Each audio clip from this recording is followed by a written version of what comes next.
Okay, in this video we are starting on page 22 of the Sallust text, and we can start with the main verb, habebant, which means they had, and the subject would be the Romans. They're not mentioned here, but we've already been hearing about the Romans. So they had imperium legitimum. Now legitimus, so in a less archaic spelling, you would have an I here, legitimus, or legitimum. This means something like law-based. In other words, you know, the law is the most powerful thing in the country. You know, the law is somehow above the people, above the kings, etc. So the idea is they had law-based imperium, power or sovereignty.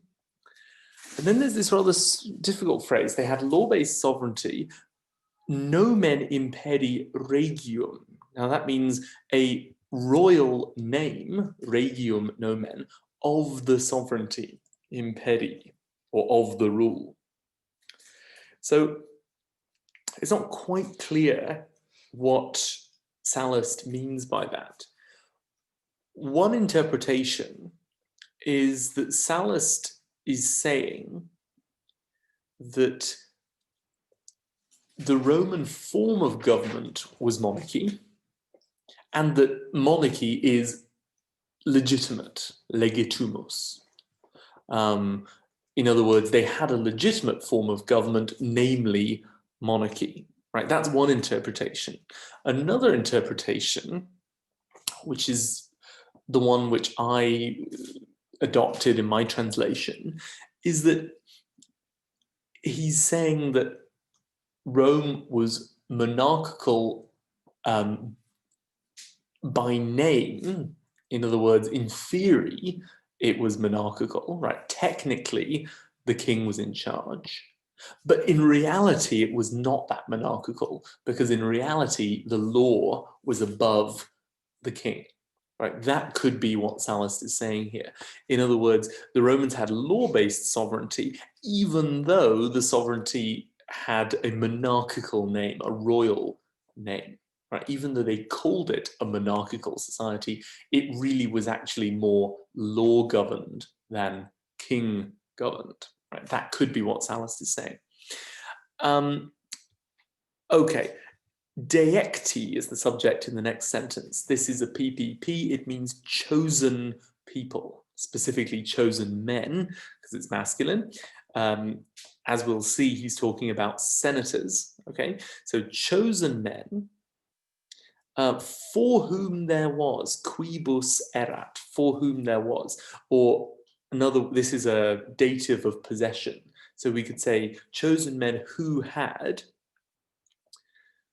corpus, a body, annis infirmum, infirm or weak with years, annis, ablative case. In other words, these are old men.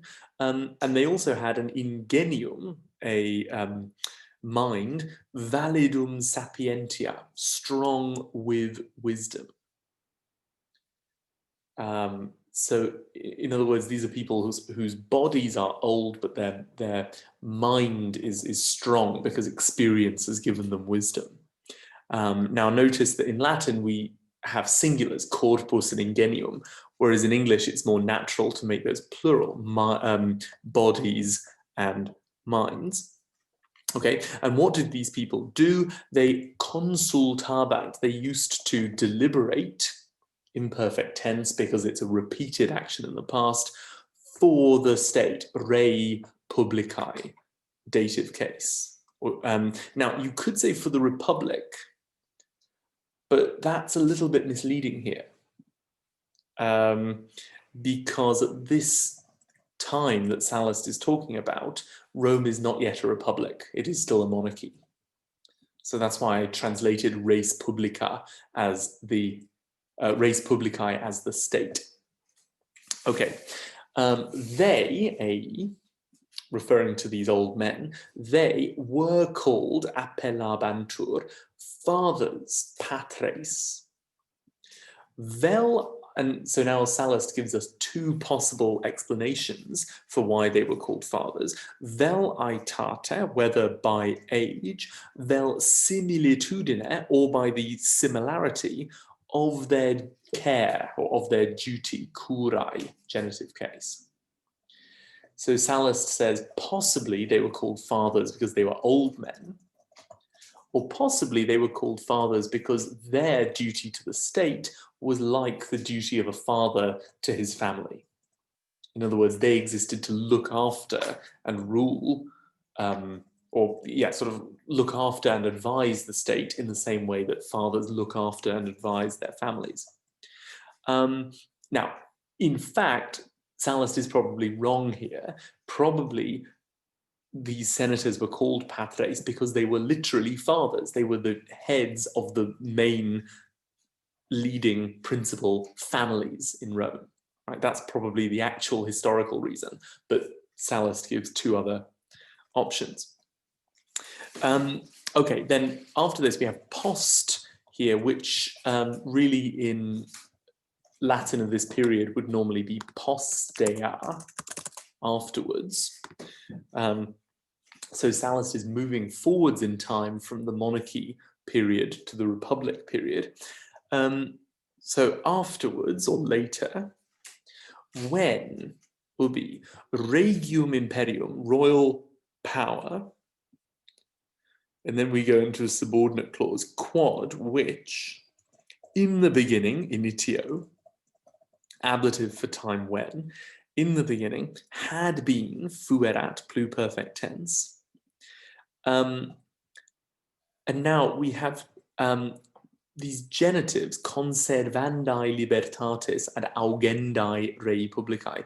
These are called genitives of description.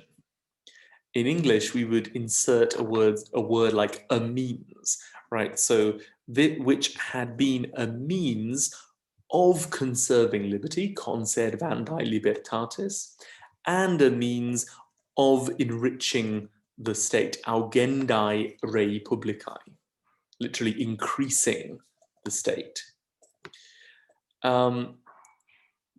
Small puzzle here, which we've seen a number of times now, which is that liberty and the state, libertatis and rei publicae, we might expect to be in the accusative case because those are both objects, right? Liberty is the object of conservandae and the state is the object of augendae. In fact, these are genitive because we have gerundive attraction here, right? The noun has been attracted into the case of the gerundive. So the whole phrase is genitive, right? A means of conserving liberty, a means of enriching the state, right? Those whole phrases go into the genitive. Okay, so this royal power, which originally had been good for freedom and the state and so on, this royal power convortit se, or in more normal Latin, convertit se. So when this royal power had turned itself, convortit se, into arrogance, in superbiam, and domination, dominationemque. In other words, once the monarchy had gone bad, and this, by the way, these two words, superbiam dominationemque, are an example of a literary device called litotes, Litotes,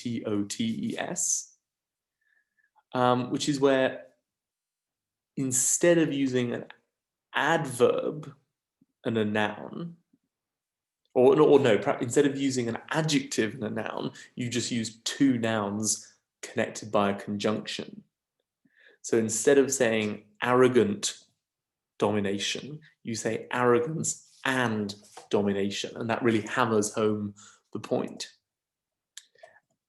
And this is probably a reference to the last king, Tarquinius Superbus, Tarquin the arrogant, the proud, and of course his son Sextus, who famously raped Lucretia towards the end of the monarchy period. Okay, so once the monarchy had gone bad, and then we have an ablative absolute, in mutato more, with their custom having been changed. In other words, once they had changed their form of government, they sibi feikere, they made for themselves. So feikere is a syncopated form of feikerunt. They made for themselves, sibi is dative, annua imperia, annual magistracies, annual in the sense of lasting 1 year. So you could say year-long magistracies, and binos imperatores, paired or twin chief executives. Okay. In other words, two, instead of a king who rules for life, you now have two magistrates who rule for 1 year. And these magistrates were originally called praetors, Praetors, but then later, so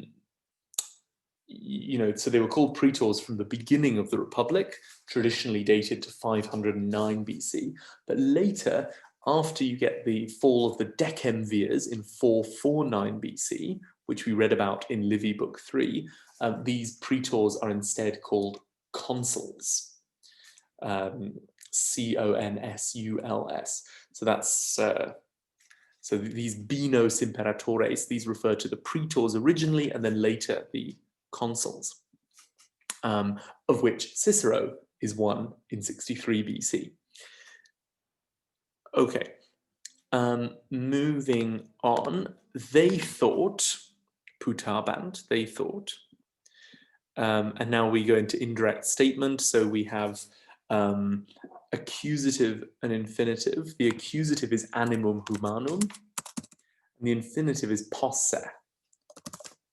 Right? So they thought that in this way, eot modo, ablative case, the human mind, animum humanum, was able, posse, least minume, which of course in more normal Latin of this period would be minime with an I, would be least able to insolescere, to become arrogant, to become overbearing, through per licentiam, through license, or you could say through unlimited authority.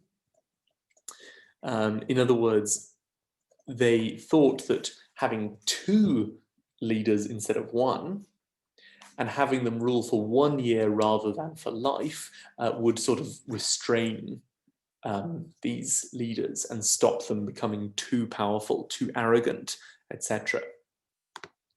Okay, going on to the next page then. This is the start of chapter 7. And we start with said, but, and then we have an ablative time when, ea tempestate, in that era. Tempestas is a rather more elevated or fancy word for tempus, right? In that time, in that era, quisque, each person, every man, began coipere, and this is a syncopated form for coiperunt, began more and more magisque, to extollere se, literally to lift himself up, to distinguish himself, and to habere ingenium, literally to have his character, we might say to have his talent, impromptu, on display. And then Sallust explains this with the word nam, right, for. He's now going to give us an explanation. And the way Sallust does this is a little bit unclear. What he is explaining in this next sentence is not so much why people started to sort of show off in the Republic. He's really explaining why people didn't show off during the monarchy period, right? And this is why. For good men, boni, are more suspect, more suspicious, sunt suspectiores, to kings, regibus, dative case, than bad men, quam mali, and another person's merit or another's merit, aliena virtus, the merit of another person, is always, semper est, is always terrifying, formidulosa, to them, a dative case. So the point is, when Rome had kings, these kings were always paranoid about losing their power, and therefore, if you were a normal citizen, you didn't want to show off because the king might regard you as a threat and have you killed. Whereas now that we have the consuls, right, the consuls or praetors are not so threatened because they only have power for 1 year anyway. And so therefore it's safer for talented people to show what they can do without fearing that the praetors or consuls will have them killed. And Sallust then said, incredibile est, it is incredible to recall, memoratu, literally with recalling, it is incredible to recall, quantum brevi, and we have to imagine here the word tempora, in how brief a time the community, civitas, grew, creverit, which is subjunctive here because we're in an indirect question, in how brief a time the community grew, adepta libertate, with liberty having been won. That's an ablative absolute. And just as a historical point, Sallust is actually wrong about this because initially, when Rome got rid of the Tarquins, the royal family, Rome actually went into decline for a while rather than improving. So Sallust is actually historically wrong at this point. Okay. And then Sallust explains why he thinks this supposed growth happened. He says, such a great desire, tanta cupido, for glory, gloriae. This is genitive case, but in English we would say a desire for glory rather than a desire of glory. Such a great desire for glory had appeared in cesserat, pluperfect tense. Okay. Iam primum, now for the first time. The youth, juventus, this is a singular noun, but it refers to young people in general.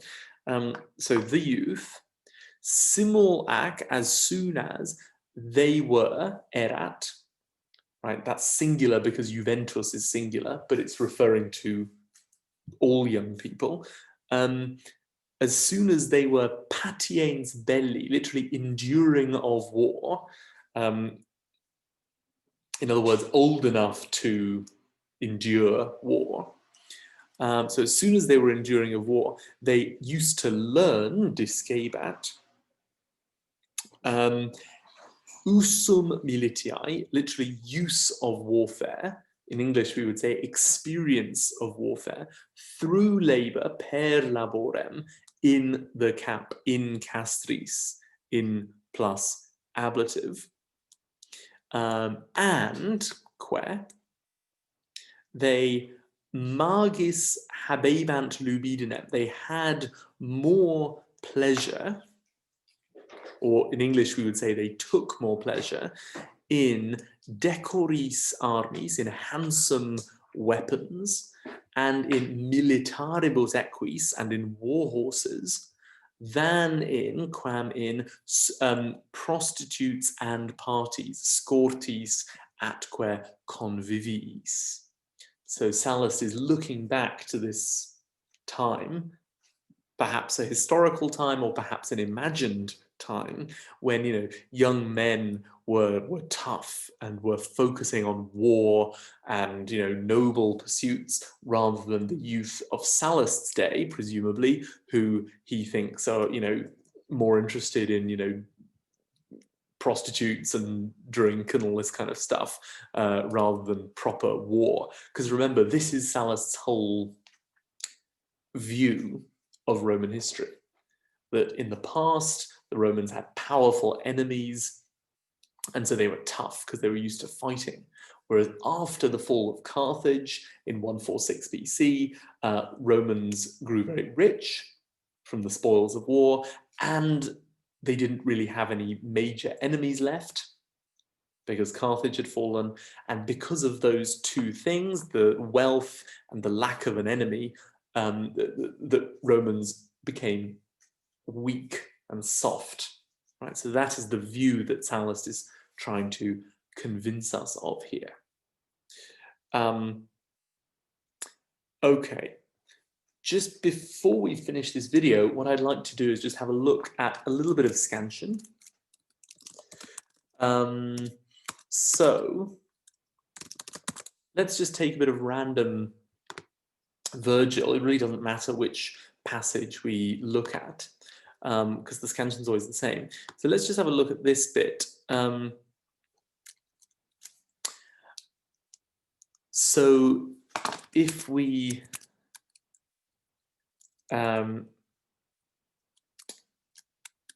let's say we just take a bit of Aeneid 5 as an example. So what I'm going to do is I'm just going to open a blank document. Then I'm going to share my screen again. There we go. Okay. So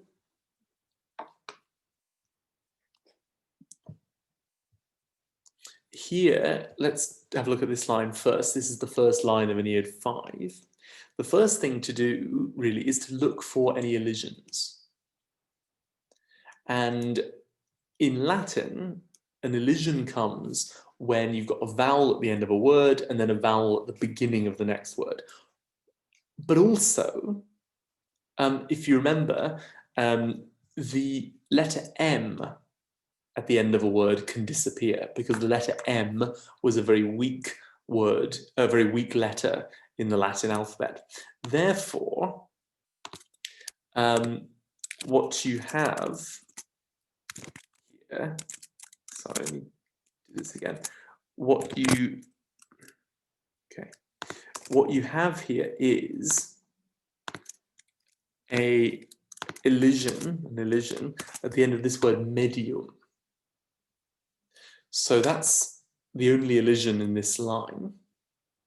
So what we'll then want to do is find the last 5 syllables, which will be klasseteneibat. So that will be a dactyl. Klasseteneibat.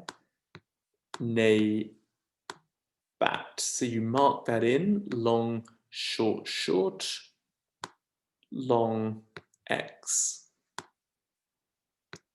Okay. And the first syllable of the line will, of course, be long.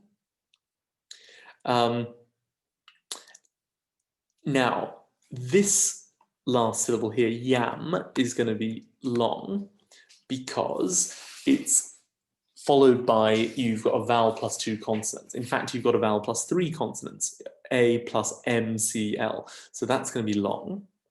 And because that's the end of a foot, therefore this one has to be long as well. Okay. Now, eine is going to be long, long, because the first syllable there is a diphthong, I, nay. So that's going to be long, long. There we go. And then here, if you think about how many syllables we have left, we've got intereamedi. So we've got 6 syllables, and they need to fit into 2 feet. And therefore, we must have here a dactyl. Sorry, 2 dactyls. So intere, and then amedi, like that. So that's the whole line. Interea medi aineas jam klasseteneibat. Then, okay, let's just do maybe a couple more lines here. So I'm going to just delete that line. Okay, so let's have a look at the next one. So again, the first thing we might want to do is look for any elisions, any places where a word ends with a vowel and the next word also begins with a vowel. And we have it here with fluctusque. That's going to elide into artros. So what I'm going to do is put the UE at the end of fluctusque in brackets. Okay, and that's our only elision. So now we can do the last 5 syllables, the last 2 feet, which will be lo nese carvat. So we can mark in our dactyl and then our spondy, long, short, short, long, X. Now, in fact, the last syllable is going to be short because bat is a short syllable, but you don't need to know that. You can put in the X or the anceps there anyway. So there's our last 5 syllables. And we know that the first syllable is going to be long, partly because it's the first syllable of the line, also because it is a vowel followed by 2 consonants. We also have this second syllable of iter is going to be long because it's a vowel plus actually 3 consonants, E plus R, F, L. And then you've got another long here. You've got a U followed by C, T. And then the same in the next syllable, you've got a U followed by SQ, so a double consonant. And then here you have a long one, artros. Now that, in fact, I mean, technically, because R is one of the mineral consonants, it doesn't have to be a long syllable, but in this case, it is. So let's have a look and see what could work here. Artros, by the way, that's one of those accusative plural second declension endings, you know, dominos, pueros, etc. That's a long O, right? It's not dominos, it's dominos, right? So that's one that's worth remembering, os. So what we're going to have, and certus, right? Us, if it's just sort of nominative second declension is a short one. So we're going to get certus e. That's going to be our first foot. Certus iter fluk. That's so we're going to have a spondy there.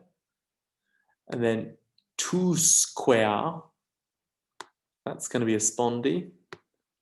And then aqui is going to be short, short. So overall, we'll have certus iter fluk tusquea tros aquilone secabat. Okay. So I'm going to delete those drawings, those annotations, and I'm going to delete this line. And let's have a look at one more before we end this video. So here, have a look and see if there might be any elisions.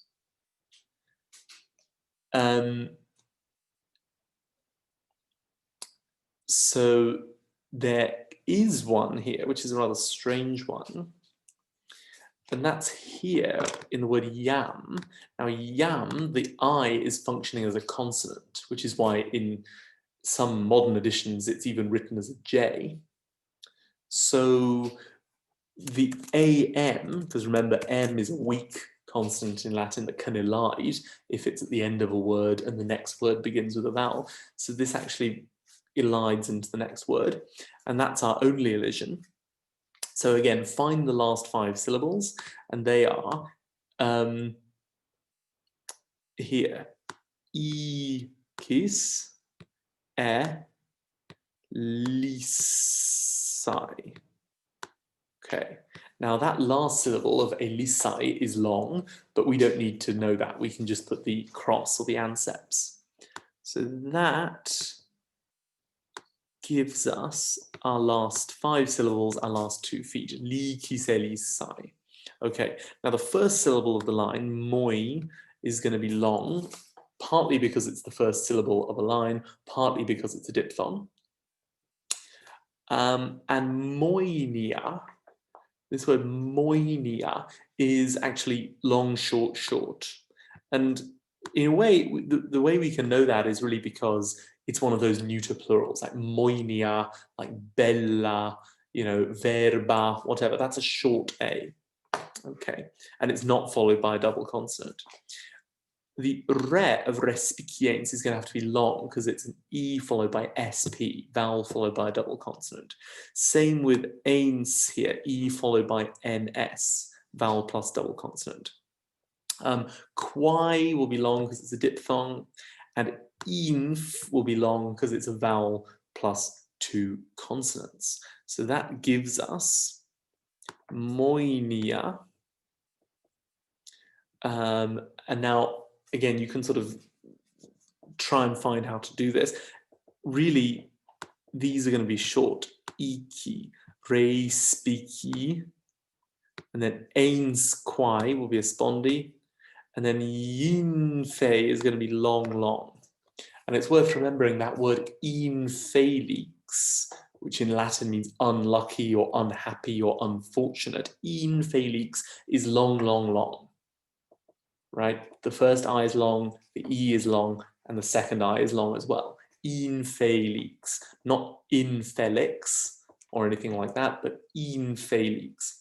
Okay, so that gives us our whole line. Moinia respiciens quae infelicis elissae.